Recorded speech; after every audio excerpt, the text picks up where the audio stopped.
So in this assignment 3.2, what we are asked to do is to create a walking map of historic districts in downtown Pittsburgh. So we're gonna take select a historic district of our choice and create a sample map for that. So in order to do that, I'm gonna add the layers here. One of the layers being uh, the CBD outlines, CBD buildings, historic points, historic sites, and CBD street. Okay, first add those and add uh, CBD buildings, curbs, CBD outline, and CBD streets. Let's see how that looks. Okay, that's all good. So first we need to group these layers and create different things with it. So in order to do that, first thing we need to symbolize these layers. So the historic points is gonna be something like that. Maybe I'll go with a pink color. And CBD curbs, it's gonna be a very light point 4,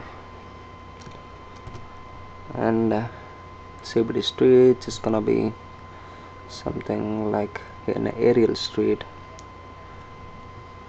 and the CBD buildings are gonna be, because this is a ground feature, I'm just gonna go with the basic gray, and the CBD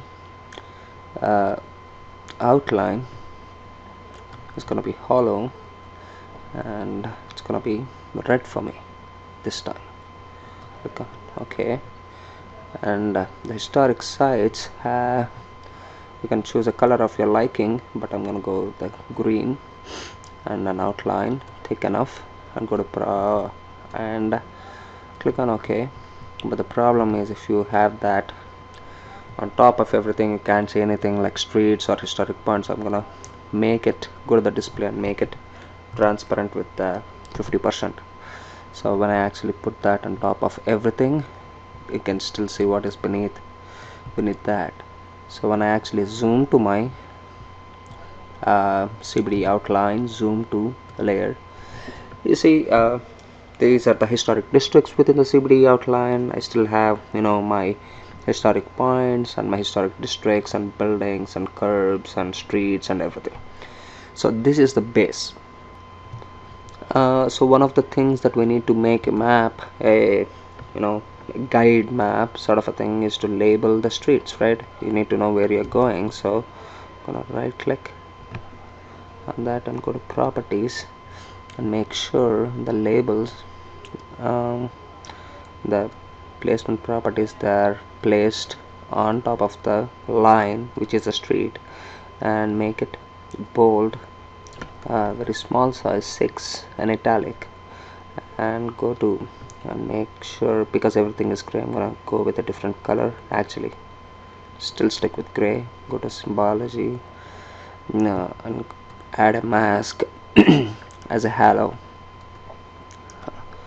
so that looks a lot better. And also what we need to do is label our historic points. So I'm gonna do that by right clicking, go to properties, so the label name, it's gonna be a name, slightly bigger, italic, not bold. Go to symbology, go to properties, add a mask again of 1, and it's gonna be an important feature, so I'm gonna make it red so that everybody can see what they are. And so there it is, right? And I'm gonna move my historic sites beneath the points, so that the points are on top. And since in this we're gonna have to create two new data frames, one at the scale of 1:14,000 and one at a scale of one at a scale of 1:2400, which will have the detail.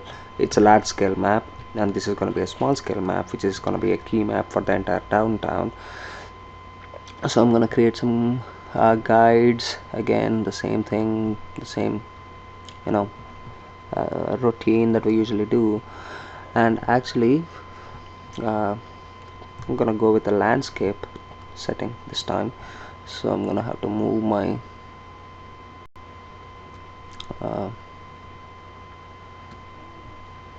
guides around a little so they fit the new paper setting.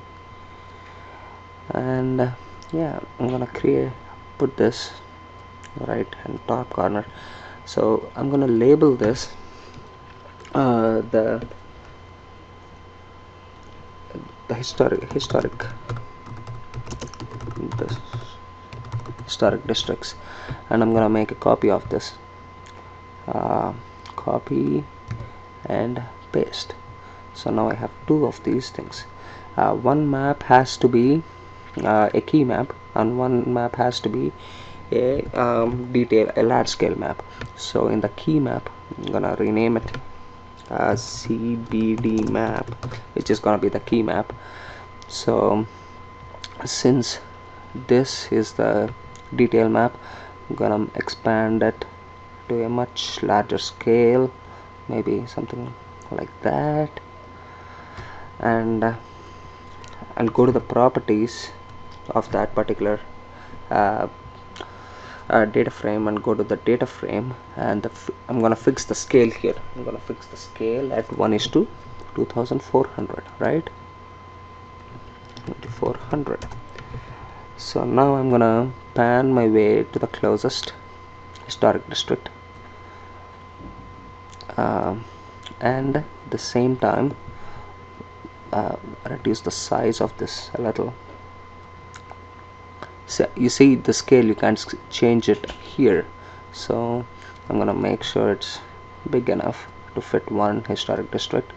And in the key map, I'm gonna turn off the historic points, the curbs, maybe leave the streets on, and maybe turn off the buildings.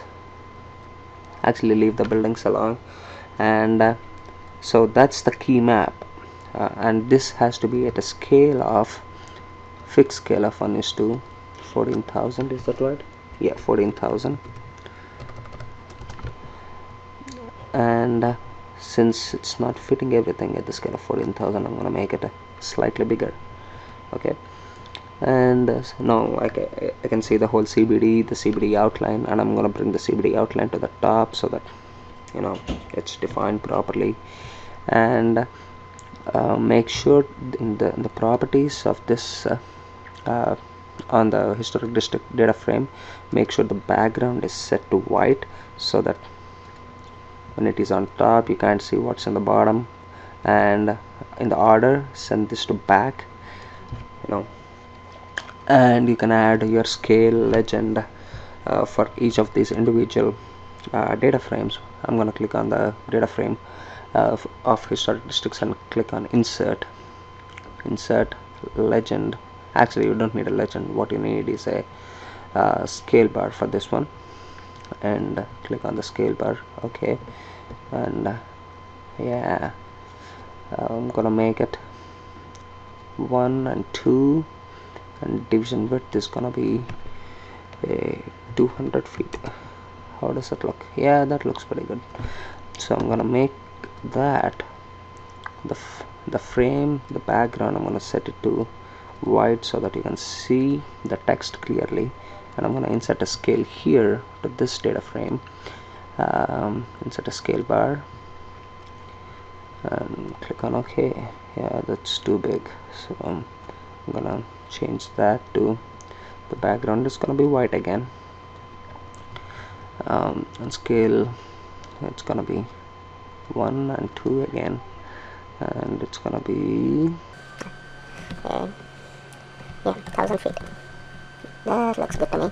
I'm gonna move it to the corner, and a couple of things we may need to add. I'm gonna add a bunch of text here. I added the text before you guys actually saw this video. Also, one of the things we need is to insert a picture. I'm gonna go to picture and go to my C drive in the GIS tutorial. Map document, insert a picture as a JPEG, right? assignment 3. Yeah, 3-2. Just so that's assignment